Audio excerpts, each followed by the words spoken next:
Des mots sur les mots et des diagnostics. La santé au Sahel et en Afrique. Maladies, Traitements, soins, protocoles, prévention. Un check-up hebdomadaire de l'actualité médicale en Afrique. Ifriqiya FM, votre bien-être santé.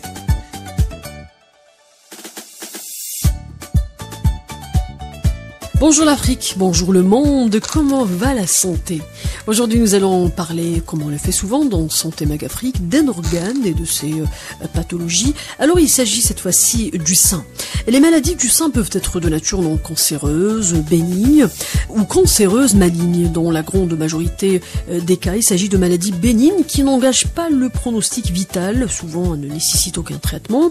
En revanche, le cancer du sein peut signifier une mastectomie, ce qui signifie une ablation de toute la glande mammaire et de son revêtement cutané, donc voire une évolution fatale. C'est la raison pour laquelle le cancer du sein est si redouté par de nombreuses femmes. Donc quand on parle de pathologie du sein, la majorité vont réfléchir ou vont penser directement à ce qu'on appelle le cancer du sein. Alors bien évidemment, pour comprendre davantage ce sujet, j'ai avec moi le docteur infectiologue Ilyas Akhamouk et j'ai avec moi le médecin généraliste Nana Kwamena Devers. Alors bonjour à vous, bonjour Nana Kwamena.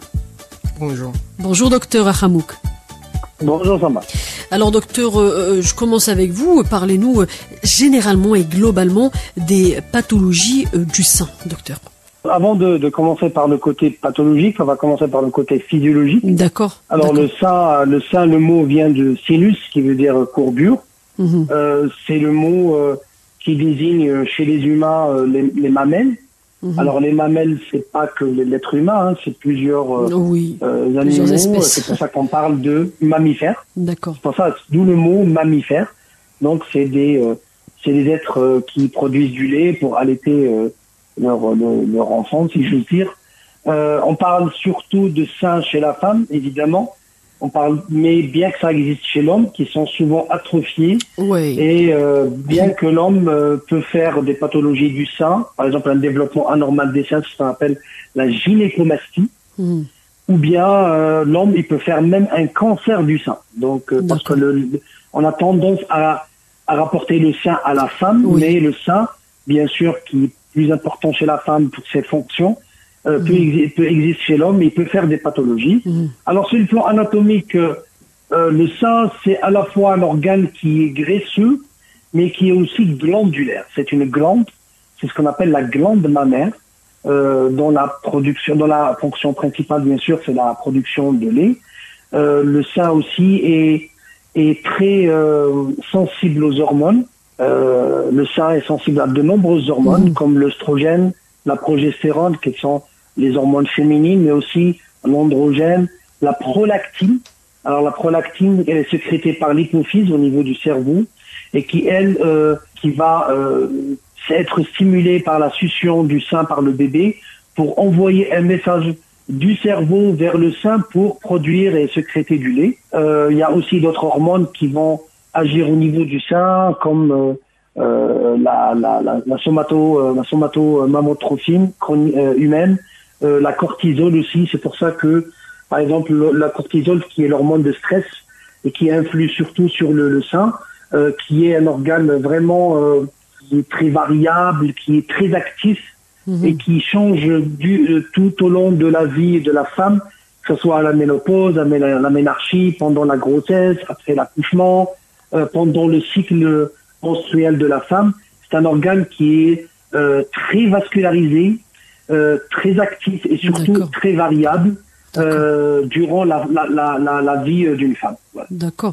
Donc maintenant, docteur, qu'en est-il des facteurs à risque, ou plutôt des causes? Qu'est-ce qui peut causer un problème de sein, soit chez l'homme ou la femme? Alors il y a tellement de pathologies au niveau du sein que on va bien sûr les citer, mais on va pas développer parce que sinon on va faire des émissions de 6 ou 7 heures. Il y a des problèmes qui sont bénins, qui sont assez fréquents. Par exemple, l'adénofibrome. Alors l'adénofibrome, c'est une petite tumeur au niveau du sein, mais c'est une tumeur qui est bénigne, qui va jamais donner de cancer, de métastase, etc.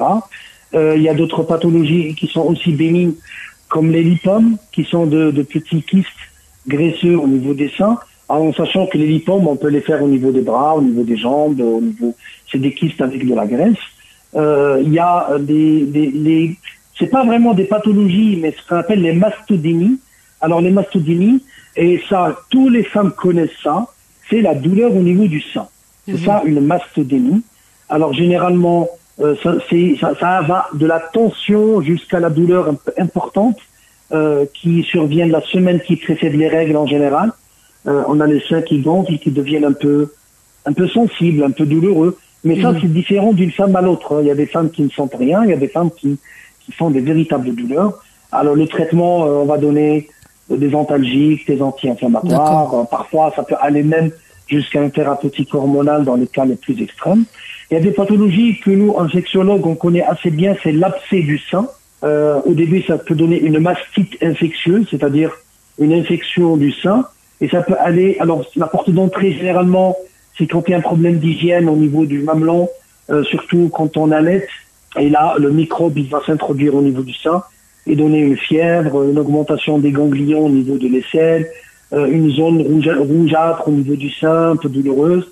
Là, on fait une échographie, on va trouver une grosseur. C'est un abcès du sein. Là, le traitement contre toute infection, c'est des antibiotiques, parce que c'est une infection bactérienne.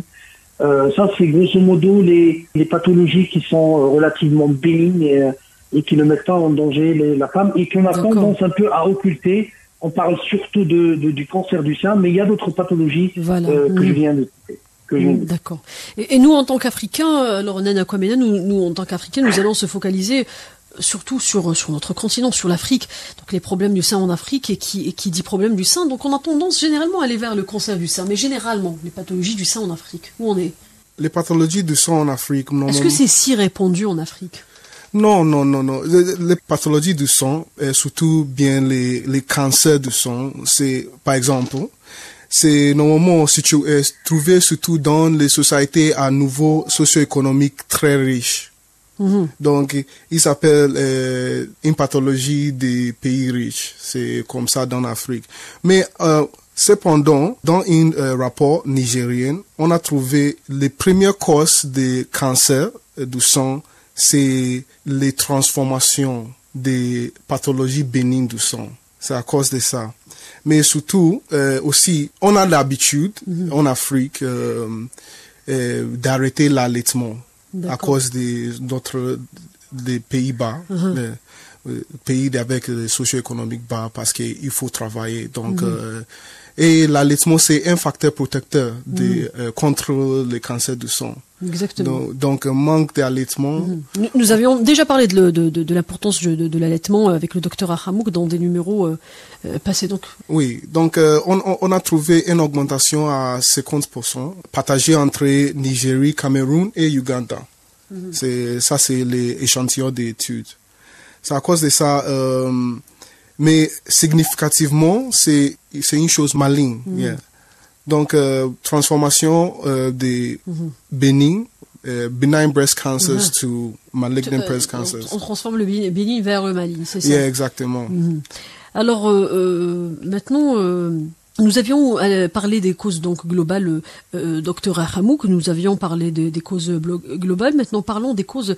Il a cité quelques-unes, les causes majeures en Afrique. Qu'est-ce qui cause ces problèmes du sein ou ces pathologies du sein en Afrique, à part ces problèmes d'allaitement, la pauvreté, quoi encore? Alors, il faut. C'est vrai que le cancer du sein a malheureusement provoqué 660 000 décès dans le monde en 2022. Et environ la moitié des cancers du sein apparaissent chez des femmes qui ne présentent aucun facteur de risque spécifique, autre que le sexe et l'âge. Donc, c'est pas un cancer qui est lié, comme le cancer du poumon, au tabagisme, ou le cancer colorectal à une certaine alimentation. Le cancer du sein, malheureusement, est le plus souvent dû à la nature féminine. D'accord. Malheureusement, le cancer du sein est présent dans tous les pays du monde. Et l'homme peut être touché par le cancer du sein dans 0,5 à 1% des personnes. Donc le cancer du sein, c'est le premier cancer de la femme. Ce qui est bien, c'est que en Afrique, je parle en Afrique en général, bien que l'Afrique est variable selon ses régions, selon ses pays, On va pas mettre tout le continent dans le même sac. Voilà. Ce que peuvent faire dire certains Européens ou certains Américains. Il n'y a pas de cuisine africaine, il n'y a pas de culture africaine au pluriel. Il y a tellement une richesse africaine que on peut pas parler de culture africaine au singulier. Mais ce qui est bien en Afrique, c'est que la culture de l'allaitement est toujours relativement présente chez les femmes africaines, contrairement aux femmes américaines, aux femmes européennes qui ont un peu délaissé cette culture et cette connexion avec le bébé. Et bien sûr que les cancers du sein, plus la femme allaite, plus elle est protégée contre le cancer du sein. Donc c'est un facteur qui est protecteur, que ce soit pour le bébé et pour la femme. Mais malheureusement, malgré ça, le cancer du sein continue à décimer toute une population féminine, que ce soit en Afrique ou dans le monde. C'est lié, bien sûr, à des facteurs de risque. Alors, je rappelle les facteurs de risque. Bien sûr, c'est le sexe féminin. J'ai dit que 99% des cancers du sein surviennent chez la femme. Il y a aussi l'âge élevé, l'obésité, l'abus d'alcool, les antécédents familiaux de cancer du sein. Donc, il y a l'hérédité. Les consommations d'alcool, c'est trop élevé dans les pays subsahariens. La consommation de l'alcool. Oui, donc c'est un facteur. Il a raison. C'est un facteur trop important pour les pays subsahariens parce que c'est habituel. C'est rapporté, par exemple, une fois par semaine. C'est habituel comme ça. Dans une année, une fois par semaine. Ça, c'est la taux de consommation d'alcool en Afrique subsaharienne, chez les femmes. D'accord. Et docteur Aramouk, c'est quoi le rapport entre l'alcool et les pathologies du sein? Parce qu'on cite généralement l'alcool dans tout ce qui est facteur à risque, ou plutôt le facteur qui augmente la présence d'une telle ou telle maladie. Pour que les gens comprennent. L'alcool, bien que dans certains pays considéré comme un bien culturel, mais l'alcool, c'est une particule toxique. C'est une substance toxique. L'alcool est responsable de dizaines de pathologies. La plus évidente, évidemment, c'est la cirrhose du foie, le cancer du foie. Mais il y a aussi la pancréatite, il y a certains cancers. Donc, l'alcool est une substance toxique. C'est pour ça que nous, médecins, quand on fait l'interrogatoire pour un patient, on va demander les habitudes toxiques, c'est-à-dire cigarettes, alcool, drogue. Ce sont des substances toxiques qui vont agir au niveau des cellules, faire des modifications génétiques, sont des perturbateurs endocriniens, et le cancer du sein est vraiment lié à tout ce qui est harmonie endocrinienne, tout ce qui est équilibre hormonal. Donc c'est vrai que, pourquoi mon confrère parle de pays subsahariens? Parce que les pays de l'Afrique du Nord, c'est des pays musulmans.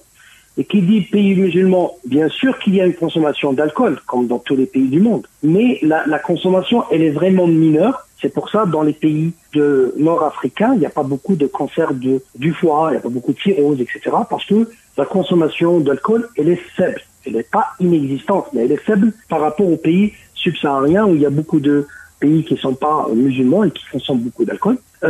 Mais ça reste un des facteurs de risque du cancer du sein. Il y a d'autres facteurs comme l'hérédité, par exemple. Si une femme a une grand-mère qui a fait un cancer du sein, ou une mère ou une tante, malheureusement, elle risque aussi de faire un cancer du sein. C'est pas une fatalité, c'est pas obligatoire. Ça veut juste dire qu'il faut dépister précocement. Il faut faire un dépistage régulier pour détecter le début de toute pathologie tumorale. Voilà. Malheureusement, il y a des mutations génétiques héréditaires. Donc, on a des familles de diabétiques, comme on en a des familles de cancéreux, malheureusement. D'accord. Donc les symptômes des maladies du sein, donc c'est ce qu'on appelle les symptômes mammaires, sont fréquents. Donc ils constituent la cause de plus de 15 millions de consultations chez le médecin chaque année. Donc ces symptômes comprennent quoi maintenant? Premièrement, je voudrais dire les femmes doivent connaître l'aspect et la sensibilité de leur sang et les mamellons.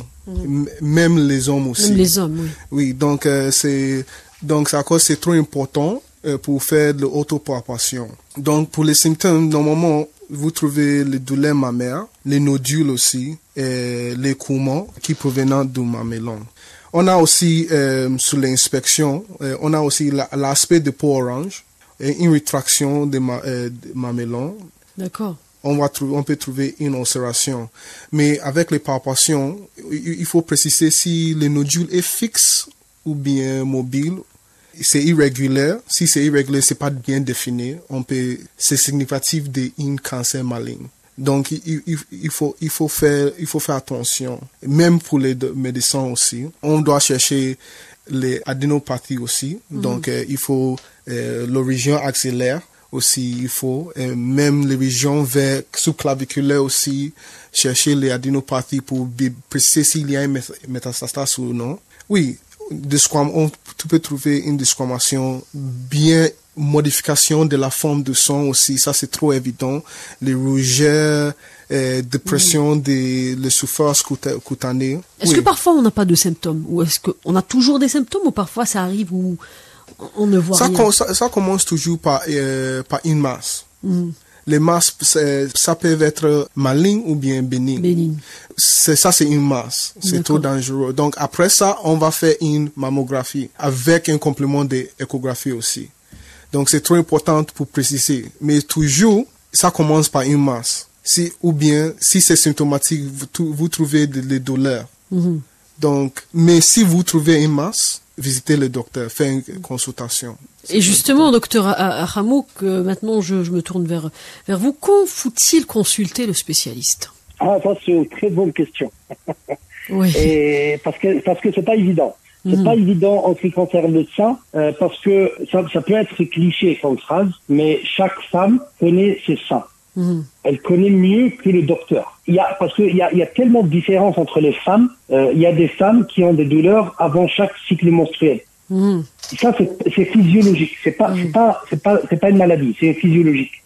Mais si la douleur, elle change, si la douleur, elle est là même en dehors du cycle menstruel, si la douleur, elle est plus importante, là, il faut consulter. Si il n'y a pas de masse, parce que il faut faire de l'autopalpation et chaque femme connaît ses seins, connaît le volume, connaît la consistance. Si la consistance, elle change, s'il y a une masse qui apparaît, s'il y a un écoulement qui est anormal, en dehors de la grossesse, de l'accouchement, parce que là, il y a d'autres changements. Il y a un bouleversement au niveau du corps de la femme, donc c'est la femme qui connaît son corps. Si, par contre, on a des ganglions au niveau de l'aisselle, il faut consulter. Là, même si on n'a rien au niveau du sein, il n'y a ni masse, ni rien du tout, mais on a un ganglion au niveau de l'aisselle, il faut consulter. Il faut rassurer les auditeurs et surtout les auditrices aujourd'hui. Le sein est un organe qui est très vivant, qui est variable. Il ne faut pas trop s'inquiéter quand il y a des modifications. Même quand il y a un ganglion au niveau de l'aisselle, ça peut être une infection, ça peut être un kyste. Donc, dans la majorité des cas, parfois c'est des petites pathologies bénignes qu'on traite très facilement, mais même si c'est une pathologie qui est plus méchante, maligne, quand on la dépiste au début, les chances de guérison avoisinent les 100%. D'accord. C'est ce qui est bien avec le cancer du sein. On trouve pas la même chose dans le cancer du pancréas, le cancer des vésicules biliaires, le cancer du foie, qui ont un pronostic assez sombre. Le cancer du sein, s'il est détecté au début, les chances de guérison frôlent les 100%. D'accord. C'est un cancer qui est actuellement dans les pays développés. Le cancer du sein ne tue plus. Ne tue plus, oui. Donc, quand est-ce qu'il faut consulter?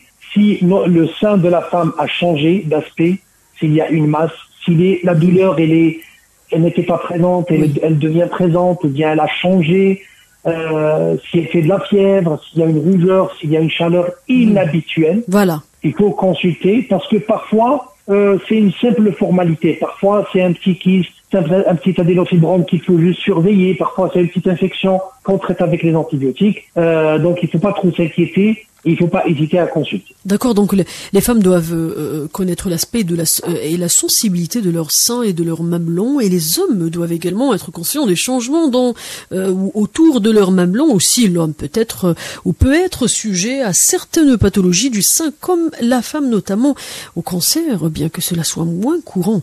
Parlons, docteur Hamouk, des pathologies du sein chez l'homme. Donc ça, c'est très important, et je pense que la femme, elle est assez consciente de la pathologie du sein. Parce que, comme j'ai dit, il y a des variations de sein depuis la jeune fille, depuis la puberté, et parce que le sein fait partie des caractères sexuels apparents. Donc, la femme, elle est toujours consciente du rôle du sein, de son sein, de son volume, du développement, des pathologies, etc. Donc moi, je fais confiance à la femme en ce qui concerne son sein. C'est le contraire par rapport à l'homme, qui a toujours tendance à négliger le sein. Déjà, pour lui, il n'y a pas de sein. Alors que je rappelle que chez l'homme, il y a quand même un sein avec des mamelons, il y a des glandes mammaires, même chez l'homme, sauf qu'ils sont atrophiés. Et la pathologie du sein chez l'homme, alors la pathologie la plus fréquente, c'est la gynécomastie. La gynécomastie, c'est l'augmentation de la glande mammaire chez l'homme. D'accord. Elle est souvent physiologique pendant la puberté. Parce que même chez le petit garçon, dès qu'il arrive à la puberté, il y a quand même des bouleversements hormonaux. C'est pour ça que la voix, elle va changer, qu'il y a apparition des poils. Mais il y a aussi parfois une augmentation de la glande mammaire qui peut être un peu préoccupante, mais quand il s'agit de l'adolescent, dans 99%, c'est physiologique. Et après la puberté, ça va se rentrer dans la norme. Par contre, l'homme peut avoir un écoulement anormal, il peut avoir une rougeur, il peut avoir une douleur anormale. Et je parle pas du muscle pectoral, hein, je parle du sein en lui-même. Et là, il faut jamais hésiter à consulter un sénologue. Alors, un sénologue, c'est le médecin qui s'occupe des seins. Dans la plupart des cas, c'est un gynécologue qui a une surspécialité qui est la cénologie, parce que c'est quand même un peu compliqué, donc il y a cette surspécialité. Il faut jamais hésiter à consulter un cénologue. Et un cénologue ne s'occupe pas uniquement des femmes, il s'occupe des hommes. Et parfois, malheureusement, l'homme peut faire un cancer du sein, qui nécessite un traitement, chimiothérapie, radiothérapie, traitement chirurgical, mais dont le pronostic est très bon. Donc les hommes, si vous m'écoutez, les hommes, vous pouvez faire des pathologies du sein, de la simple petite pathologie jusqu'au cancer du sein. Donc, faut pas hésiter, avoir honte à consulter, de dire non, moi j'ai des seins, comment ça se fait, moi je suis pas une femme, etc. Non, les hommes ont des seins, les femmes ont des seins, sauf que les femmes sont plus développées. Et les hommes aussi peuvent faire des pathologies, même tumorales au niveau du sein.